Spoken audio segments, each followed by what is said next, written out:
Hello friends, आप सभी का नमस्कार। हमारे यूट्यूब चैनल में आप सभी को स्वागत है।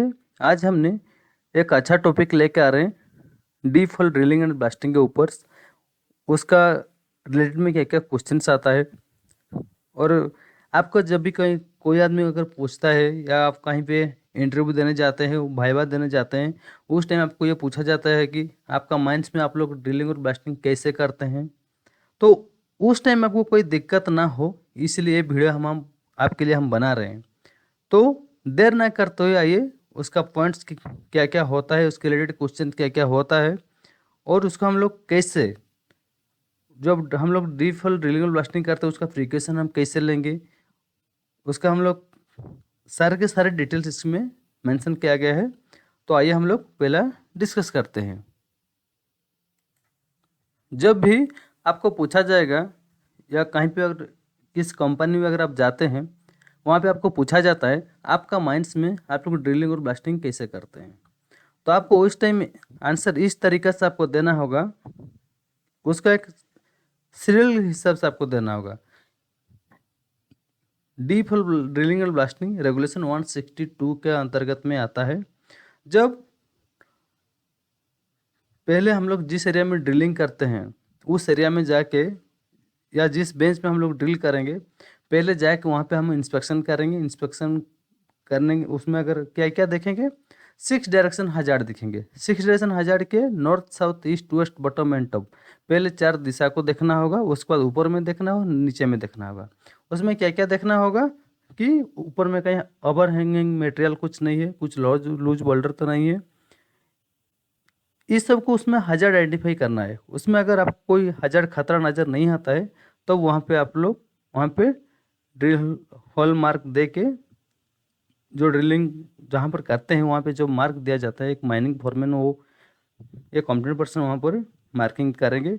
उसके बाद ड्रिल को वहाँ पर प्लेसमेंट किया जाएगा। ड्रिलिंग जब होगा, ड्रिलिंग होने से पहले ड्रिल मशीन का जो सेफ्टी फीचर्स रहता है, उसका सेफ्टी फीचर्स का इक्विपमेंट को आपको पहले देखना है। और क्या देखना है, जो ऑपरेटर उसमें चला रहा है वो अपना पीपी को यूज कर रहा है कि नहीं, उसी को भी आपको ध्यान देना होगा। वो एसओपी को फॉलो कर रहा है कि नहीं, उसी के ऊपर आपको ध्यान देना होगा। उसका जो फायर एक्सटिंग्विशर वो ओके है कि नहीं, ये सब आपको देखना होगा। और उसका हेल्पर जो होता है, उसका जो ड्रिल हेल्पर जो होता है, वो अपना प्रिकॉशन लेके वो अपना पीपी यूज कर रहे हैं, उसी के ऊपर भी आपको ध्यान देना होगा। ड्रिलिंग कंप्लीट हो जाता है। ड्रिलिंग कंप्लीट हो जाने के बाद जो ब्लास्टिंग फॉरमैन रहते हैं या ब्लास्टर रहते हैं, वो जाके पहले होल को मेजरमेंट करते हैं। होल को मेजरमेंट कर देने के बाद वो रिक्वेशन बनाते हैं। रिक्वेशन बनाने के बाद वो मैनेजर से साइन करवाते हैं। साइन कराने के बाद वो लोग जाते हैं मैगजीन मैगजीन को जाते हैं, मैगजीन से एक्सप्लोसिव लाते हैं। एक्सप्लोसिव लाने के बाद वो माइंस में जब आते हैं, जहाँ पर चार्जिंग करते हैं, वहाँ पर 60 मीटर रेडियस के अंदर में कोई भी एक्टिविटी वहाँ पर नहीं चलेगा। अगर वहाँ पर कोई एक्टिविटी चल रहा भी होगा तो उसको वो तुरंत बंद कर देंगे। और चार्जिंग कंप्लीट हो जाने के बाद चार्जिंग कंप्लीट हो जाने के बाद चारों तरफ से रिगार्डिंग के लिए सब आदमी वहाँ पर रख देंगे, सिक्योरिटी को भेज देंगे। जब तक वहाँ तक क्लियर नहीं आएगा तब तक वहाँ पर वो ब्लास्टिंग नहीं करेंगे। ब्लास्टिंग जैसे कि वहाँ पर पब्लिक रोड है और बाकी दूसरा माइन से भी रास्ता होता है, वहाँ पर डेंजर जोन 500 मीटर रहता है, वो उसके अंदर में कोई भी पर्सन नहीं रहना चाहिए। सब रास्ता को क्लोज करना होगा। जब चारों तरफ से क्लियरेंस आ जाएगा तब तो वो ब्लास्टिंग करेंगे। तो ब्लास्टिंग करने से पहले लोग क्या करेंगे, पहले चारों तरफ अनाउंस कर दें। मोबाइल वैन आया हुआ है, मोबाइल वैन में चारों तरफ अनाउंस कर देंगे कि अभी ब्लास्टिंग होने वाला है, आप कृपया माइन से खान से बाहर जाइए। और क्या करेंगे, 3 सायरन मारेंगे। 1 मिनट के बाद 1 मिनट के बाद 1 मिनट 3 को सायरन मारेंगे। सायरन मारने के बाद वो लोग ब्लास्टिंग करेंगे। ब्लास्टिंग करने के बाद बेसिकली इलेक्ट्रिक ईडी से होता है, इलेक्ट्रिक से होता है, तो 5 मिनट्स के बाद जाके इंस्पेक्शन करेंगे। अगर वहाँ पे क्लियर है तो फिर क्लियरेंस देंगे। अगर वहाँ पर मिसफेयर उनको वो पाते हैं तो रेगुलेशन 167 के ऊपर वो डील करेंगे। ये एक छोटा सा मैंने ब्लास्टिंग के रिलेटेड में ऐसा मैंने बताया कि आपको उस तरीके से बताना होगा। अगर उसमें और क्या क्या क्वेश्चन आता है, जैसे कि वो लोग पहले जो होल मार्किंग करता है, मार्किंग करने के बाद जो रिक्वेशन बनाते हैं, रिक्वेशन बन को इंडियन कौन सा फॉर्म इंडियन एक्सप्लोसिव कोड लाता है, कौन सा फॉर्म यूज का टोटल डिटेल्स रहता है, ये सब वगैरह आरी आरी जो फॉर्म रहता है, आरी का फॉर्म जो रहता है उसमें मेंशन किया गया। इसके ऊपर मैंने भी एक वीडियो अपलोड किया है। तो हम ज़्यादा और टाइम ना लेते हुए पहले हम लोग उनका जो आज का जो टॉपिक है उस टॉपिक के ऊपर हम लोग डिस्कस करते हैं। आज का जो टॉपिक है drilling and blasting. Deep hole drilling and blasting regulation 1 number 162 के अंतर्गत में आता है। Blasting of holes deeper than 3 metre in open cast mines is known as deep hole blasting. Open cast mines में डीप होल ब्लास्टिंग से कहा जाता है जब हम लोग 3 मीटर से ज़्यादा deep hole blasting drill hole करके ब्लास्टिंग करते हैं, उसी को हम लोग डीप होल ब्लास्टिंग हम करते हैं। जो ब्लास्टिंग करने के लिए हम लोग परमिशन किससे लाते हैं? रीजनल इंस्पेक्टर माइंस हम लोग परमिशन लाते हैं। पहला पॉइंट क्या है? ड्रिलिंग। ड्रिलिंग के टाइम हम लोग ड्रिलिंग हम कैसे करेंगे, उसका प्रिकॉशन कैसे लें? तो पहला पॉइंट क्या बता रहा है? Area to be drilled is to be clear of loose stone. जिसे मैंने पहले बता रहा था कि जिस एरिया में हम लोग को उनको ड्रिल करना है वहाँ पे जाके पहले 6 देखना है। वहाँ पर भी आपको 6 देखना होगा। वो सारे अगर उसमें खतरा है तो उस खतरा को क्लियर करना होगा। उसको सेफ कंडीशन ला के वहाँ पर डील कीजिएगा। कैसे डील कीजिएगा? पहले लूज मटेरियल अगर लूज स्टोन वगैरह वहाँ पर कुछ है तो उसको पहले क्लीन करना होगा, उसके बाद आपको वहाँ पर डील करना होगा। सेकंड पॉइंट क्या बता रहे? Foreman to mark position to every wall using measuring tape.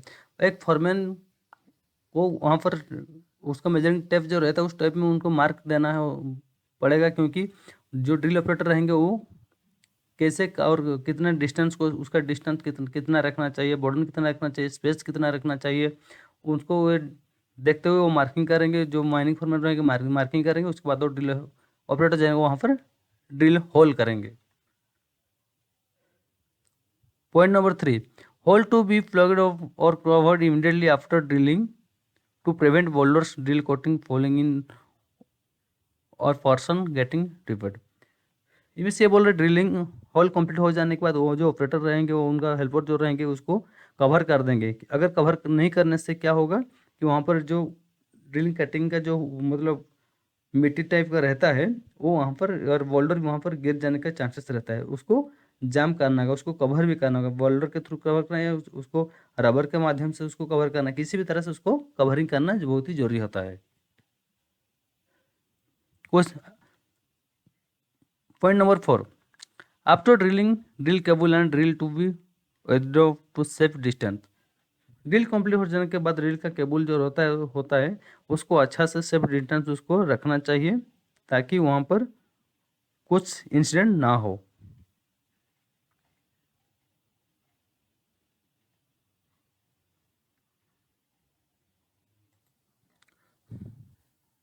B में क्या बता रहे हैं? ब्लास्टिंग।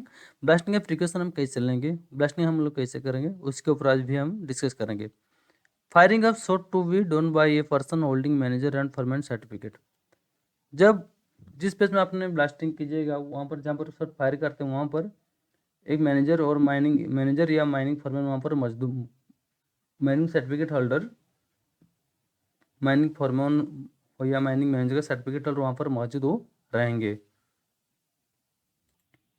पॉइंट नंबर 2 क्या बता रहे हैं? Shot to be fire during day lights as per as practicable either between the shifts during rest interval और at end of the work for the day. इनमें से क्या ये क्या बता रहे हैं? जब आप ब्लास्टिंग कीजिएगा वो डे का टाइम में ही आपको ब्लास्टिंग करना चाहिए, और जब शिफ्ट का चेंजेस होता है उस टाइम आपको करना चाहिए, और रेस्ट इंटरवल में भी आपको करना चाहिए, या नहीं तो ड्यूटी ख़त्म हो जाने के बाद आपको ब्लास्टिंग करना चाहिए। इस टाइम में आपको ब्लास्टिंग करना बहुत ही ज़रूरी होता है।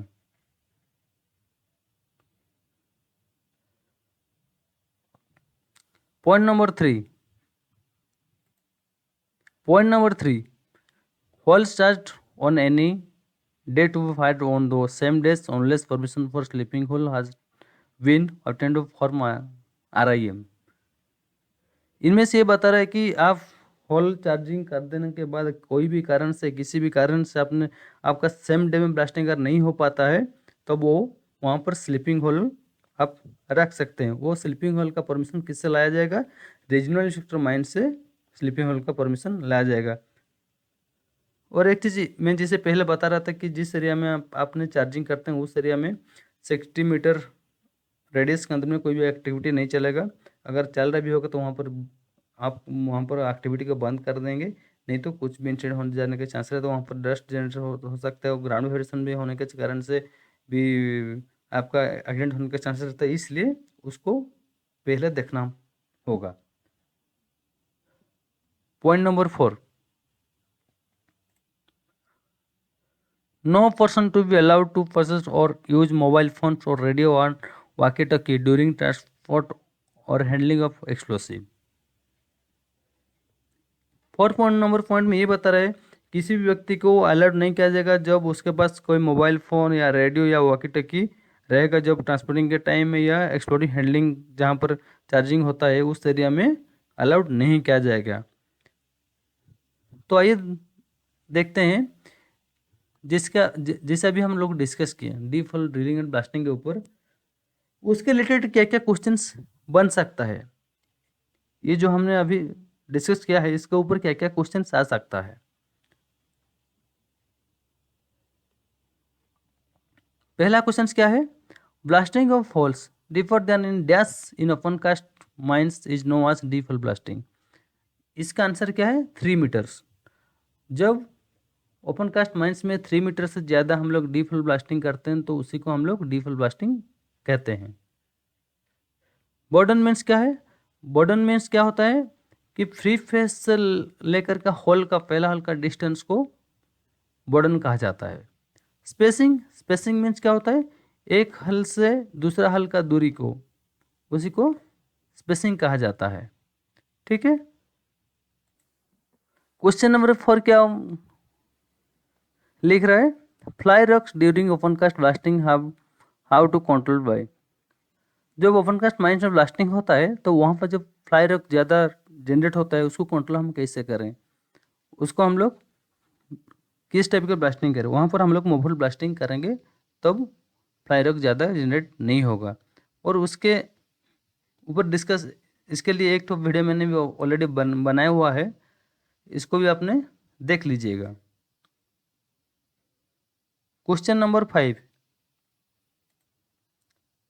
दोस्त holes charged with explosive but not blasted on the same day as are known as।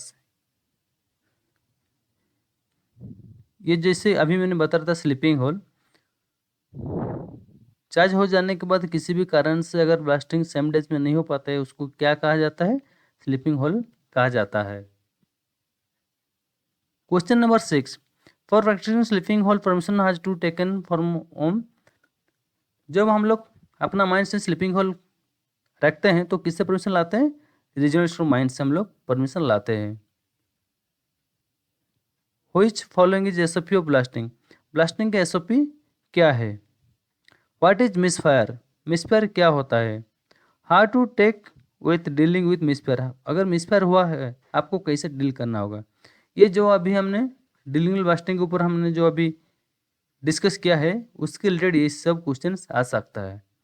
तो थैंक यू दोस्तों, आज का वीडियो को हम यहीं पे समाप्त करते हैं। ये वीडियो आपको कैसा लगा आप हमें कमेंट बॉक्स में ज़रूर बताइएगा। Thank you.